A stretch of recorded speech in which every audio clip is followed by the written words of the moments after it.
На пръв поглед Георги Костов е обикновен жител на врачанското село с Гориград. Живее в скромна къща и има малка градина, за която се грижи. Но това е само на пръв поглед. Всъщност той е човек, за когото се носят легенди, но за тях след малко.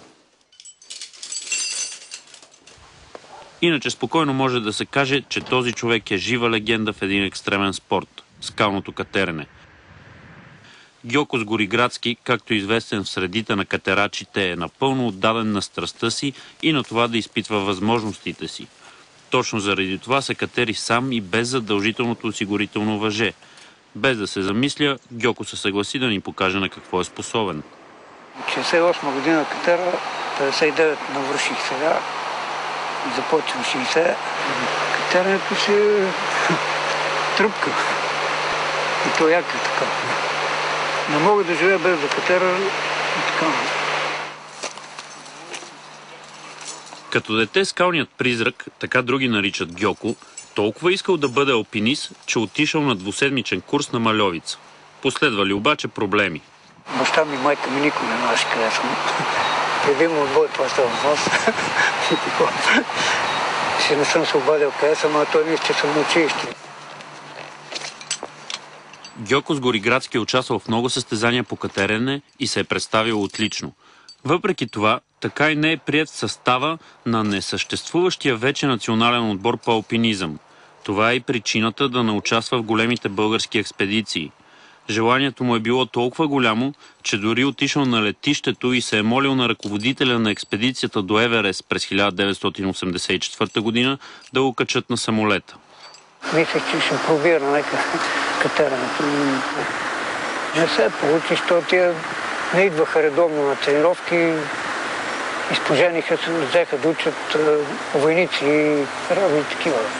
И аз си останах самичък и викам, какво да правя сам. И започна соло там от учебните. И тръгнах вече тук всичките нагоре, долу по ниското.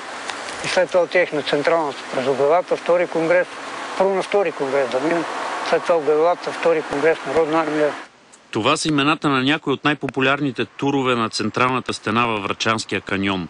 За да се изкатерят, трябват сериозни умения, добра екипировка и стабилен партньор. Гьоко обаче ги е минавал сам и без осигурителен инвентар. Наистина, правил го е. Случвали са му се обаче и неприятни инциденти. Миналата година е паднал от скалите. Бях едни много скъсани пътъци. Долу петите ми се виждаха. От колко метра падна? Може би 10 на метри.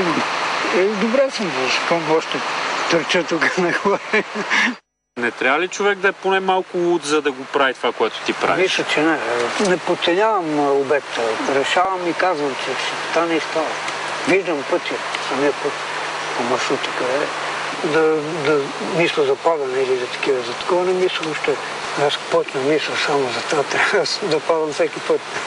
А изпадал ли си в паника някой? Изпадал съм, но съм се справил. Организирам се и избегвам ситуацията. Освен, че е феноменален катерач, Гьоко е маниачен природолюбител. Често събира боклуците, оставени от туристите в района на скалите. Активно се занимава и с създаването и поддръжката на екопътеки във Врачанския каньон, Трънското ждрело и района около Велико Търново. За мен планината си е уют. Направо си обожавам, обичам си природата и затова съм сред нея.